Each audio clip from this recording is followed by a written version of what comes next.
Una palabra que creo que ya la he usado en otras ocasiones y es la palabra catalizador.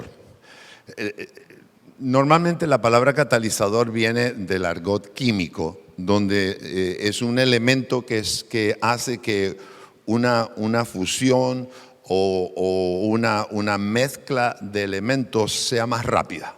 Lo que hace es que acelera las cosas. Y lo que podía tomar un tiempo X va a tardar la mitad o menos, porque este elemento que añadimos hace que el proceso se acelere.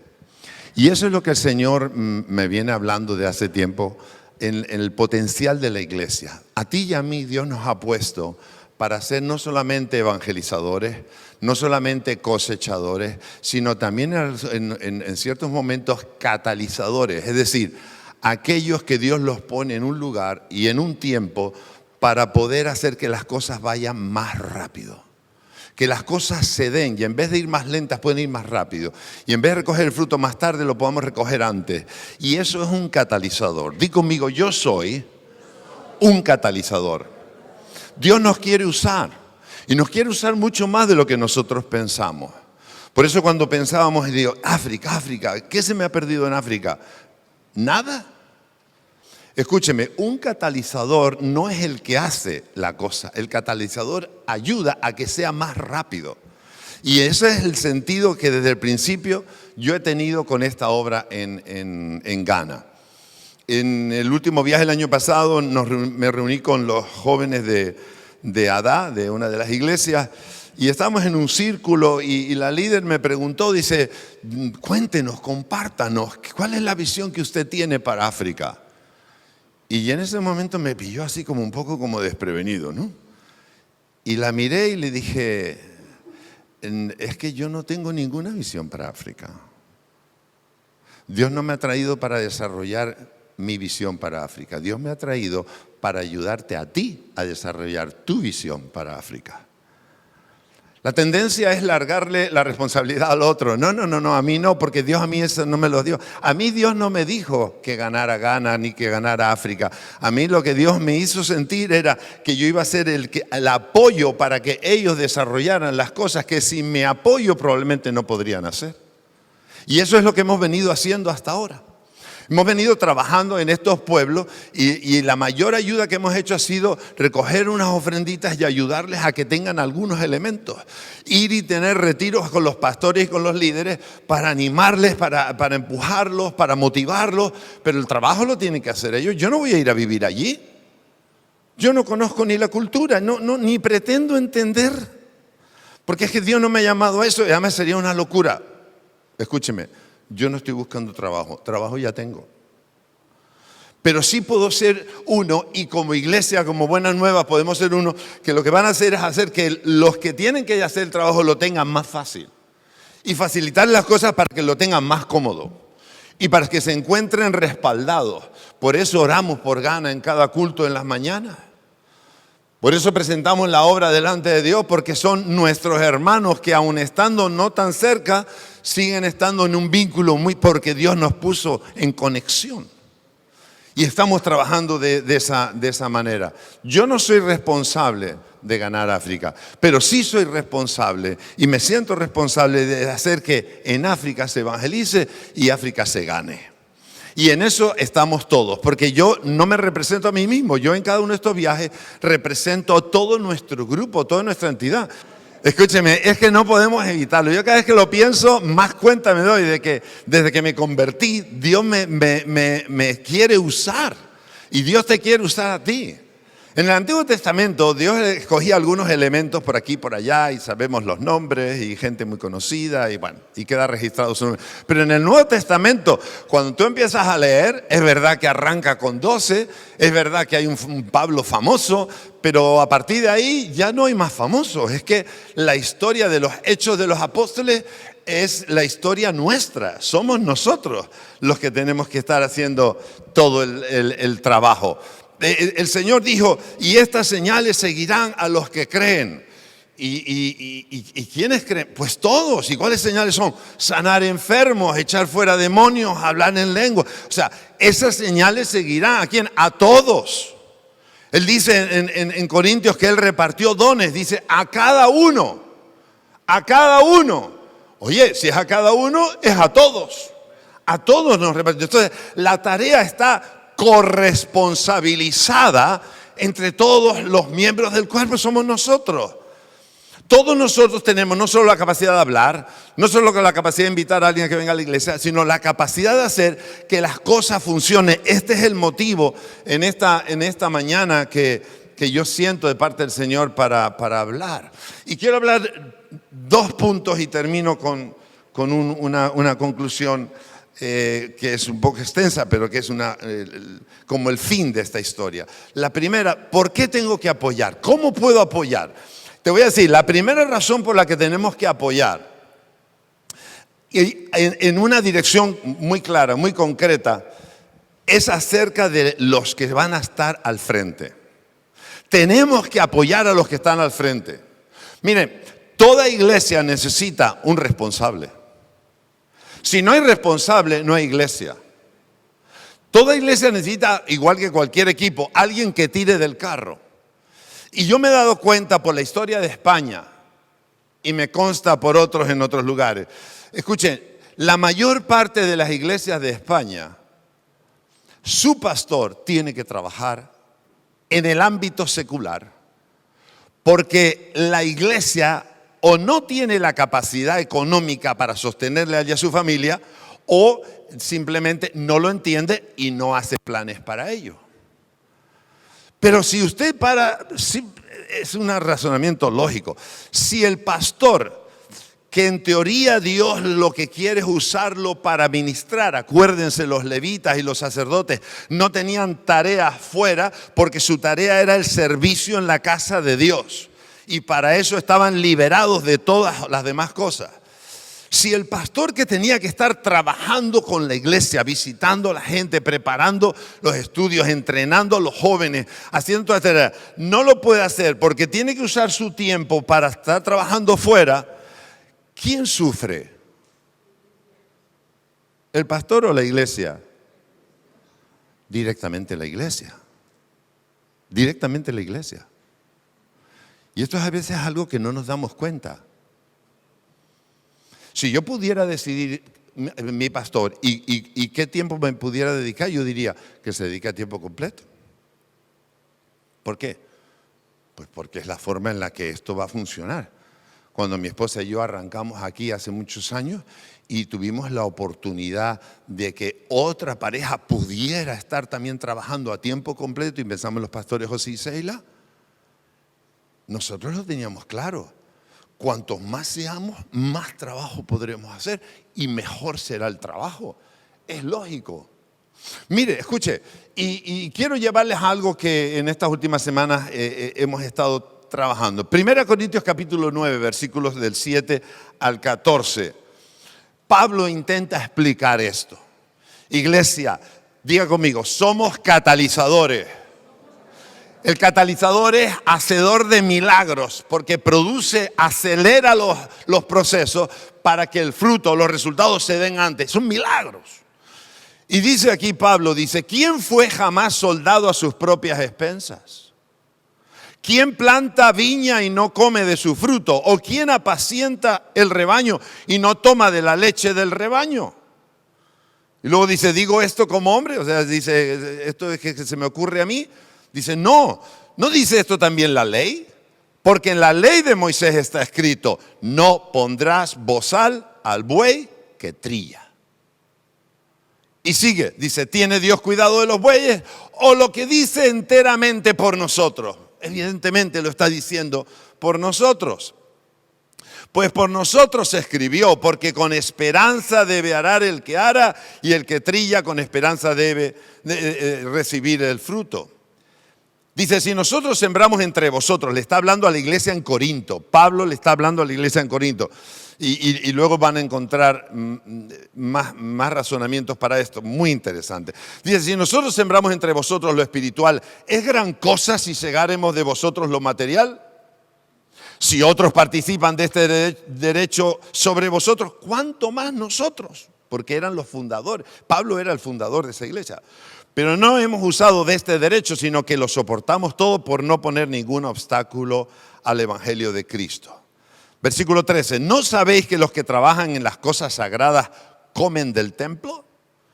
¿Y que los que sirven al altar del altar participan? Y termina diciendo, así también ordenó el Señor a los que anuncian el Evangelio, que vivan del Evangelio. Entonces, ¿cuál es el plan original en el corazón de Dios al pensar en los que van a ser ministros? Que puedan dedicarse. Tenemos que orar para que los pastores en España puedan dedicarse completamente al Evangelio sin estar preocupándose de dónde vendrá el dinero. ¿Por qué? Porque es la única forma que funcione. Este año, el año pasado en mi visita, se planteó la idea de abrir una obra. Había salido un muchacho joven del seminario. En las otras obras los pastores trabajan, son aldeas, son grupos muy pequeños. Entonces tampoco es que el pastor necesite un gran tiempo. Pero de repente nos encontramos una hermosa ciudad donde podríamos enviar. Este muchacho tenía varios contactos allí, sentía de Dios ir para allá y nos planteó la idea. Quiero abrir una obra en Odumasi. Dios me ha hablado sobre eso. Bien, ¿cuáles son los primeros obstáculos? Los primeros obstáculos es que no hay local, no hay nada. Ok, ¿y cómo lo hacemos? Bajo los árboles. Pues así empezamos en la iglesia al principio, en el 2007, cuando fuimos. Bajo los árboles, perfecto, no hay que alquilar local. Pero habrá que apoyar al hombre. Habrá que hacer algo. ¿Y cuánto cuesta? Hicimos cálculos, 200 euros al mes. Y yo pensaba, digo, por 200 euros puedo tener un pastor que tiene esposa y un niño chiquito. ¿Puedo tener un pastor en un sitio predicando el Evangelio? Dios mío, eso hay que hacerlo. Porque una de dos.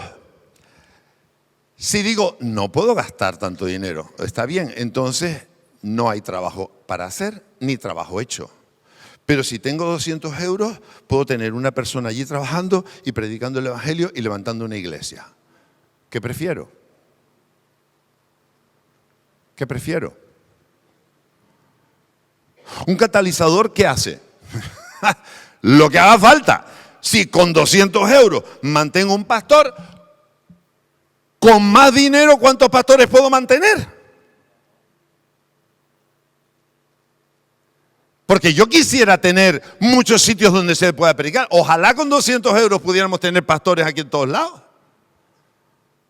Pero allí sí puedo. Y cuando nos sentamos con la directiva dijimos, muy bien, vamos a hacerlo, 200 euros nos vamos a encargar, vamos a traer 200 a partir de enero. A partir de enero estamos apoyando a ese muchacho con 200 euros. Y a partir de enero ese muchacho se fue para allá, empezó con los árboles, ya se compró unas, no sé, 30 sillas o 40 sillas, ya se compró 4 palos y puso una tela por encima y ahí está el hombre predicando. Si no somos capaces de entender, como dice Pablo, que el que está al frente debemos apoyarlo para que esté libre para hacer lo que tiene que hacer, entonces nosotros estamos retrasando lo que podríamos hacer mejor y más rápido. Yo cuando miro a África veo la necesidad.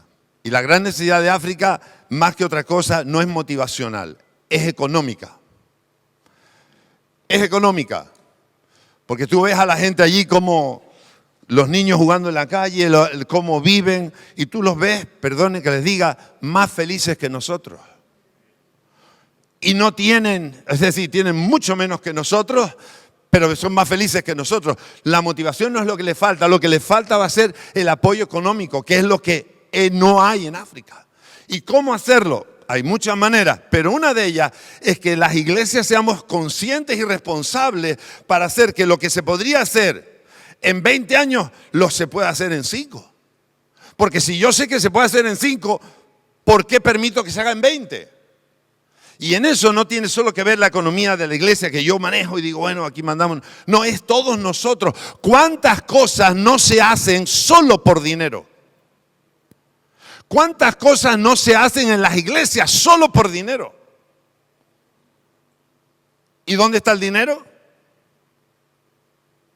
Mire cómo cuenta Pablo. Pablo sigue argumentando con los corintios. Él le dedica 2 capítulos en cada libro.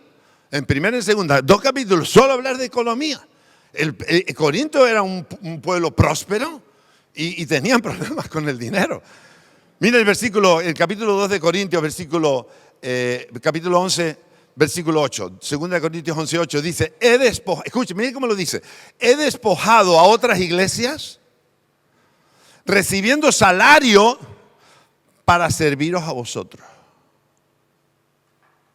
De otras iglesias he recibido salario para serviros a vosotros. Dice, y cuando estaba entre vosotros y tuve necesidad, a ninguno fui carga, pues lo que me faltaba lo suplieron los hermanos que vinieron de Macedonia, de otro lugar bien lejos, vinieron para suplirme, y en todo me guardé y me guardaré de seros gravosos. El primer objetivo que yo me doy cuenta es obreros. Mucha gente no va a la obra porque ve a los pastores sufrir y dice, pues yo no quiero ser pastor. Muchos hijos no quieren ser pastores porque ven a sus padres sufrir como pastores. Y eso significa falta de visión. Podemos hacer muchas cosas, si nos ponemos de acuerdo y le ponemos empeño. Y una es los pastores. Pero la otra es las iglesias. ¿Y por qué hablo de esto? Hablo de esto porque precisamente es lo que en Ghana me doy cuenta que hace falta. Hace falta más obreros y hace falta respaldo para obreros. Porque ganas de trabajar hay muchas. Pero en las iglesias, mire cómo cuenta Pablo. Está hablándole a la iglesia en Filipo. Y él, no sé si saben la historia, pero bueno, Pablo en su segundo viaje misionero recibe una visión. Y le dice, un varón le dice, vente y pasa con nosotros. Y entonces él entiende el mensaje y se dispone y pasa. Pasa a la primera parte de Europa, ¿verdad? Y era Filipos, la primera ciudad Filipos. Él llega a Filipos, es donde le encarcelaron y pasaron muchas cosas, a él y a Sila. Pero ahí en Filipos, él abre y funda una iglesia. Y le escribiéndole más tarde a esa iglesia en Filipos, le dice, Filipenses 4:15 dice, y sabéis también vosotros, oh filipenses, que al principio de la predicación del evangelio, cuando partí para Macedonia, es decir, salí de Filipos y seguí por la provincia de Macedonia, porque recorrió toda esa zona, dice, ninguna iglesia participó conmigo en razón de dar y recibir, sino vosotros solos. Le está diciendo a la iglesia de Filipos, ustedes son los que me apoyaron. Ustedes son los que se dieron cuenta de la necesidad que yo tenía. Versículo 16, pues a una Tesalónica me enviasteis una y otra vez para mis necesidades. En otras palabras, ¿por qué Pablo pudo ir a Tesalónica? Porque de la ciudad anterior donde había estado en Filipos, él enseñó algo y ellos reaccionaron y dijeron, pues ahora si vas a Tesalónica, nosotros te apoyamos. Y fue a Tesalónica y predicó en Tesalónica. Pero es que de Tesalónica sale corriendo, entre otras, sale corriendo y se va a Atenas. Y de Atenas pasa a Corinto. Y en Corinto, que era lo que yo les leí antes, era una gran ciudad y ahí tiene muchos problemas. Mire cómo le escribe a la iglesia en Corinto acerca de eso. En 2 Corintios 11:8 dice, lo que les conté antes, he despojado a otras iglesias recibiendo salario para serviros a vosotros. Abre la iglesia en Filipos. Luego va a Tesalónica y los de Filipos le ayudan para abrir en Tesalónica. Ahora sale de Tesalónica y se va a Corinto. Y en Corinto le ayudan la iglesia de Tesalónica. Mire cómo dice en 1 Tesalónica 1:8. Porque partiendo de vosotros ha sido divulgada la palabra del Señor, no solo en Macedonia y Acaya, sino también en todo lugar vuestra fe Dios se ha extendido. De modo que nosotros no tenemos necesidad de hablar nada. En Tesalónica dice, partiendo de vosotros ha sido divulgada la palabra del Señor. Pero no fue porque mandaron misioneros. Fue porque apoyaron a Pablo. Y donde Pablo iba y predicaba, podía hacerlo porque en este caso muy concreto, la iglesia de Tesalónica era la que le ayudaba. Y él dice, desde ustedes se ha dispersado la palabra por toda Macedonia. Escuchen, el evangelio es algo que Dios quiere que corra. Pero para que corra, tiene que haber una implicación del cuerpo. Tú y yo tenemos que implicarnos. Tú y yo tenemos que salir de nuestra simple vida de ir al colegio y de ir al trabajar y de pasar las vacaciones y de comprarme un coche y pagar la letra a la nevera y de cubrir mis necesidades. Tengo que salir de todo eso. Tú y yo, ahora que conocemos a Dios, si eres que lo conoces, si no lo conoces, luego oramos. Pero ahora que tú y yo conocemos a Dios, somos responsables de hacer que la palabra corra, no vaya, corra. Y un claro ejemplo para mí, una gran motivación, es Ghana. A mí, ¿qué se me ha perdido en Ghana? Nada. Pero de alguna forma Dios me enamoró con ese lugar para en ese lugar hacer algo que si yo no lo hago, no sé quién lo haría. Pero nos cabe la satisfacción de que como estamos haciendo algo, algo está pasando. ¿Qué estás haciendo tú para que el evangelio corra más rápido? ¿Qué estás haciendo tú para que el evangelio corra más rápido? Dime. Porque tú y yo tenemos la capacidad de ser catalizadores en nuestra medida. Ya no hablo de África, hablo de todo. Si tú te esfuerzas, si tú lo entiendes y te pones en marcha, muchas cosas van a funcionar porque tú has reaccionado, porque tú eres un catalizador. Y termino. ¿Cuál sería la motivación para dar? ¿Cuál sería la motivación para tener que ayudar en África o en cualquier sitio o recogiendo mesas? Te cuento esta historia y termino. Hace unos días escuchaba en la radio, pillé el final de la historia, nada más me dio pena porque quería haber escuchado al principio, pero es de un chico que es un esclavo. Hay una venta de esclavos y decía que era un inglés, en la historia, la parte que yo escuché, venía un inglés y estaba viendo todo lo que estaba pasando allí y el vendedor vendiendo esclavos y entonces vio a un chico joven y se fue al chico y empezó a hablar con él. Le dijo, mira, te quiero comprar. Y el chico reaccionó mal porque estaba rebelde, porque lo acababan de ver, era la primera vez que lo vendían como esclavo. Entonces, él no quería someterse a nadie. Así le dijo, yo no me someto a ti, yo no quiero tal, a mí no me compres, no te voy a hacer caso, te voy a hacer la vida a cuadritos, te voy a arruinar, te voy a hacer polvo. Y el otro estaba molesto, pero estaba viendo la reacción del muchacho, ¿no? Ese muchacho tenía la vida condenada. Sería esclavo toda la vida. Tenía que aceptar su situación. Dijo, te voy a comprar. Y el otro se enfadaba más cada vez que le decía que le iba a comprar. Así que se fue al hombre donde le dijo, quiero comprar al joven. Y el joven desde allá diciendo, no me compres. Compra, hacen la escritura, le da la carta de la compra y se va para el muchacho. ¿Ya te compré? Que le dije que no me comprara y que tal y que no sé cuánto, le digo. Y el hombre le dice, te compré, quieras o no. Aquí está escrito. Entonces el chico cogió la hoja y empezó a cambiarle la cara. Y lo miraba al hombre. Le dijo, ¿usted me compró para darme la libertad? Entonces, claro, lógicamente le cambió todo, ¿no? Y empieza a llorar y a llorar y a llorar y le mira al hombre y le dice, ¿sabe qué? No haré solo todo lo que me pida, sino que si tuviera que dar mi vida por usted, yo daría mi vida por usted. ¿Y no fue eso lo que el Señor hizo? Hace unos días hablábamos entre varios. Una cosa es dar gracias y otra cosa es ser agradecido. Damos muchas gracias, pero con el Señor no somos agradecidos. ¿Por qué tengo que ayudar en África? ¿Por pena? Porque es una orden. No. Tengo que ayudar en África porque estoy agradecido con el Señor por todo lo que ha hecho por mí. No necesita ordenarme nada. Aprecio lo que ha hecho por mí. ¿Qué menos que hacer lo que se ofrezca? ¿Qué menos que servir con todo mi corazón? no somos agradecidos. Y me da mucha pena eso.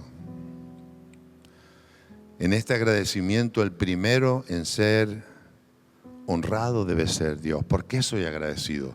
Por Dios. ¿Por qué voy a África? Por Dios.